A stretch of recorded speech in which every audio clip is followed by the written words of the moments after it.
কোন ধরনের দুই মানুষের সামনে মিথ্যা বলতে নাই? কোন ধরনের দুই মানুষের সামনে মিথ্যা বলতে নেই?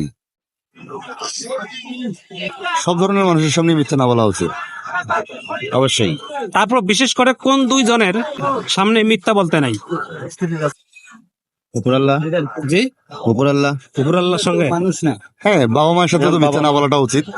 কিন্তু আমরা মিথ্যা তো বলি, মিথ্যা বলা হয়। মিথ্যা বলা হয়। তাহলে এমন কোন দুই ধরনের মানুষ আছে তাদের সামনে মিথ্যা বলতে হয় না? এই তো আমার কাছে মনে হয় যে মা বাবার কাছে মিথ্যা বলা উচিত না, আর মনে হয় যে আলেম ওলামাদের সামনে মিথ্যা বলা উচিত না। মিথ্যা শব্দটা আসলে যেহেতু খারাপই, কিন্তু কারোর সাথে আমার ব্যক্তিমত আসলে মিথ্যা না বলাটাই তো উচিত। ধন্যবাদ ভাইকে। আর দর্শক, আপনাদের মতামত কি অবশ্যই আপনারা কমেন্টে জানাবেন। আমরা সবসময় মিথ্যা কথা বলি।